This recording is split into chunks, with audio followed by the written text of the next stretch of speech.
Good afternoon, good evening, depending on where you are. Um,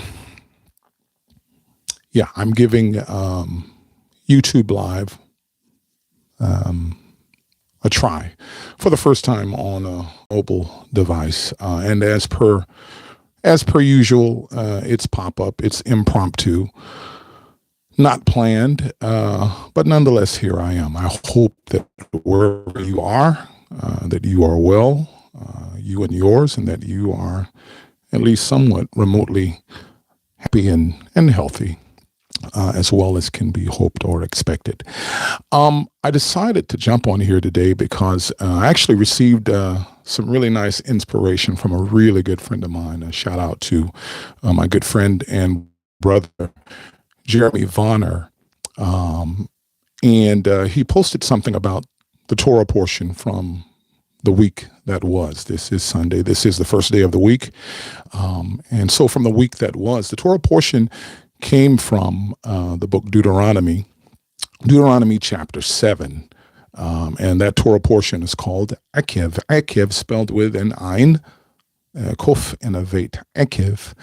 And I believe that this Torah portion, it ties into what's happening today in the country. As you know, if you've followed my channel on any level, you know that primarily my content is about faith. My content is about the Torah, which was the Bible of Jesus, and all of his contemporaries and all of his followers. Primarily, it's about faith. It's about the original tongue. It's about Hebrew. It's about Aramaic and other things. And reading the words of the Messiah, for those of us who do hold him to be the Messiah of the book, reading his words and his teachings in their proper context and peeling away the layers of madness that have been applied to him, removing the Roman wreath from his head, and just putting a robe on him and putting him back into his proper context.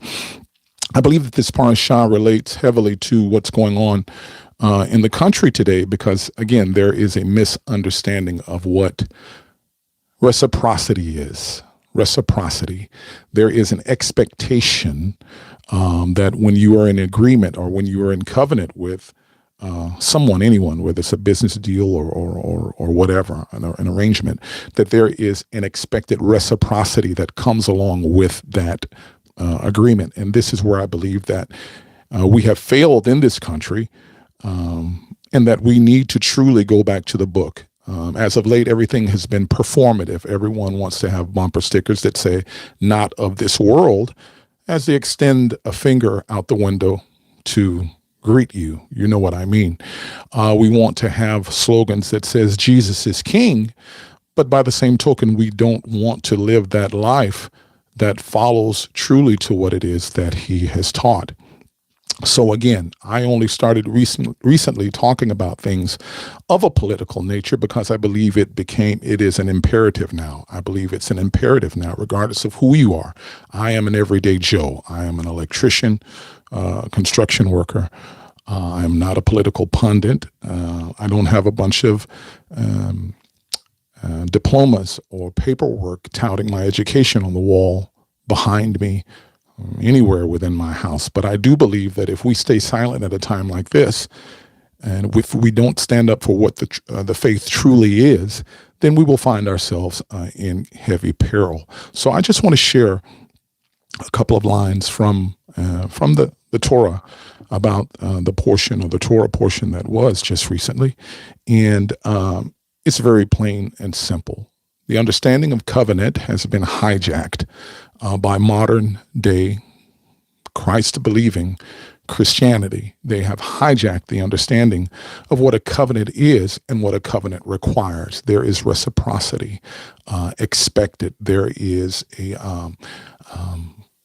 if you want blessings, if you want favor, if you want all of those good things, there is work required. There are no free rides, no free rides. Anyway, I'm going to be brief. But in the 7th chapter of the book called Deuteronomy, it reads as follows. It has the word Akev that I mentioned. Okay, Akev, and A word about the word ekev for a second. Ekev, again, spelled with an ayin, a kuf, and a vet. It is the root of the name Yaakov or Jacob, right? Jacob, the forefather. And this word means, it can mean tilted, it can mean bent or crooked. It can also give it also implies depending upon or as a result of. So the word akev can be used just like the modern English word but and or if, but or if. Check this out. So it says in Deuteronomy chapter 7, verse 1, it says, V'haya akev tishme'un. And so it will be akev if, or depending on if you will heed or if you will listen. If you will listen. What does that listen mean? It's more than just the physical thing of having sound come and vibrate and enter into your ears and your brain, maps out what's being said. It's more than that. Shema is the root Shema, like Shema Israel from the chapter from before chapter 6. And what that says is that if you will listen or heed with the intention or heed with intentionality, meaning you will listen with the intention of doing that which is required of you or that which is expected of you. So it will be if you will listen, all of these commandments, okay? And the Torah does sum it up. And it says that everything that God commands is mitzvah achat. It's one simple command. So keep that in mind. That's everything in the Torah, okay? It is a single command, and there's an expectation that follows along with it. Goes on to say, after you will heed and listen with the intention to be obedient, it says, ushmartem, and you will guard or keep these things, va'asitem otam, and you will do them. So just listening, is not the thing. When I was a kid coming up in Texas, small town in Texas, Saturdays were the mornings that, we had chores to do X, Y, and Z. And, but Saturday morning cartoons came on, things like Schoolhouse Rocks, right? Thank goodness for Schoolhouse Rocks. That'd probably be, a bit of a vegetable were it not for Schoolhouse Rocks. And I would stop sometimes in the middle of my chores and I would watch Schoolhouse Rocks and I would hear my dad's voice behind me, David, finish doing what you need to do. And after he had told me a couple of times, he would finally say, son, do you hear me? Now we knew what that meant. After he says, do you hear me? It's more than just hearing. Again, it's hearing and heeding with the intention of doing. So God says in this chapter, he says, you have to guard these things. You have to heed them first, guard them, right? Va'asitem otam, and do them. You have to take action. And he's leading by example, because if you read a little bit further down, he says that, and I'm just going to paraphrase this for you in English. And he says that if you do these things, he says that he will keep his promise and he will guard you according to the covenant. He will guard you with the covenant that he swore to Abraham, Yitzhak, and Yaakov, from Jacob to Jacob, as my title says. So what does the other Jacob have to do with this? Well, and what Jacob am I speaking of? I'm speaking of Jacob from the Brit HaChadashah, Jacob from the New Testament. A lot of people call him names. Again, that goes to show you, just the madness, the takeover, anything to remove these people from their original culture. The brother of Jesus, his name was not James, his name was Yaakov, just like the forefather. And what does Yaakov say about faith and believing?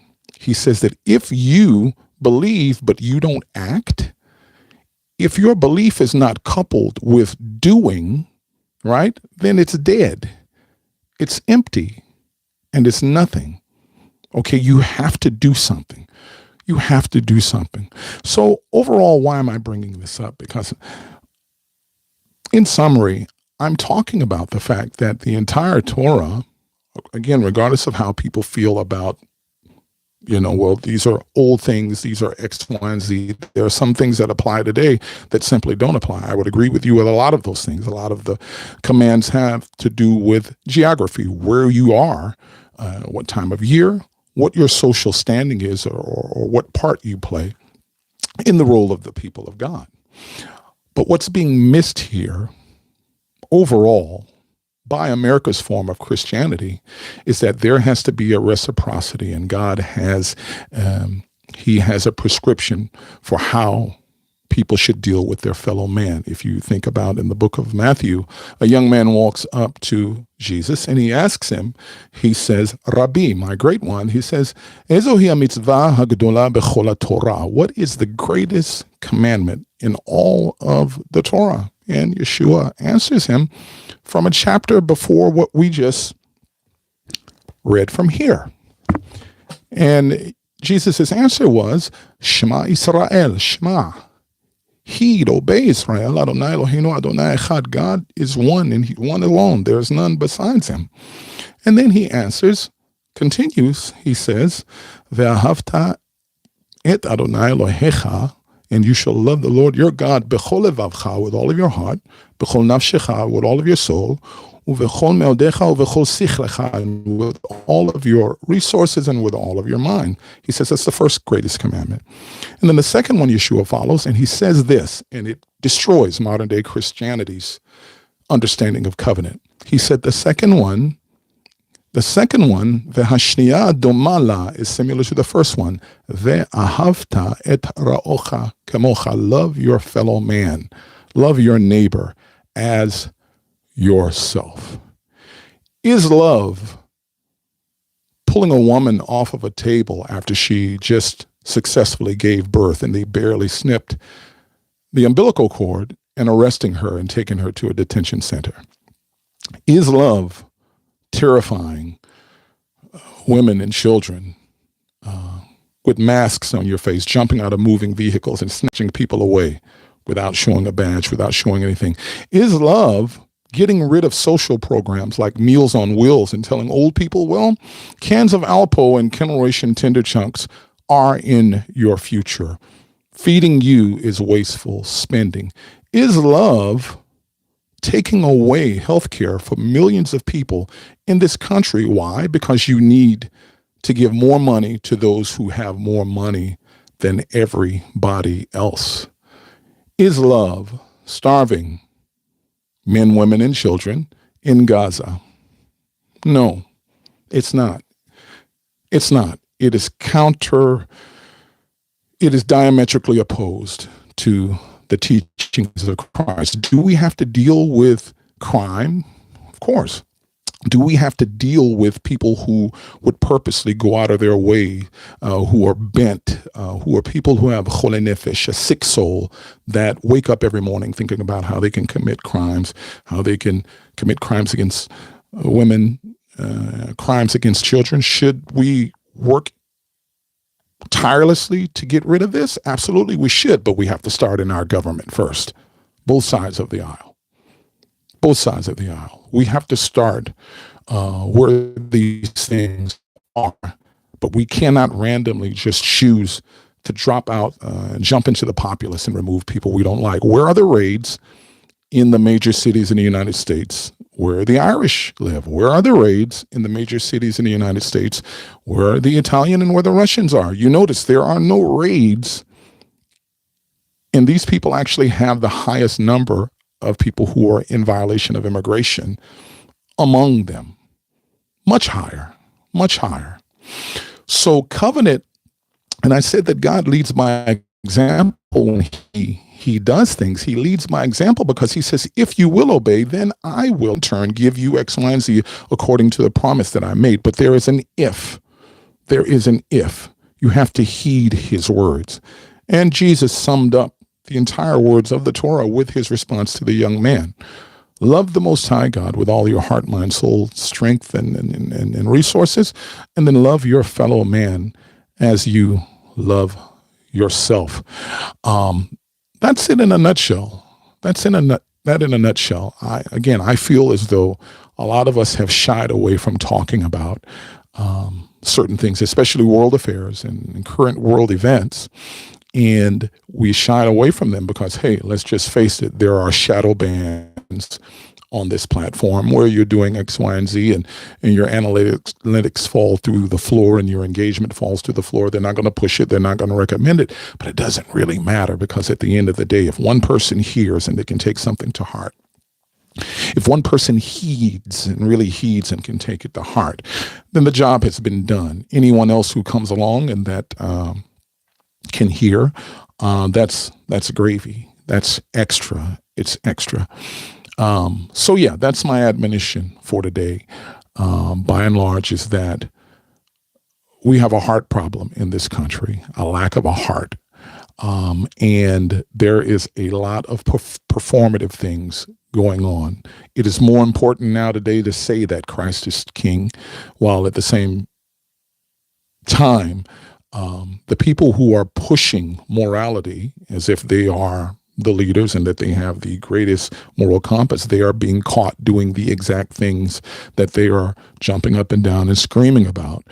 Look, there's a drag queen at that elementary school while I take away your right to vote. Look, there's a bathroom with a woman symbol and a man symbol on the door. Again, while I strip you of your health care. And the more ill-informed that these people can have us, the better opportunity that they have in order to cement themselves, entrench themselves in power, and set up a fiefdom.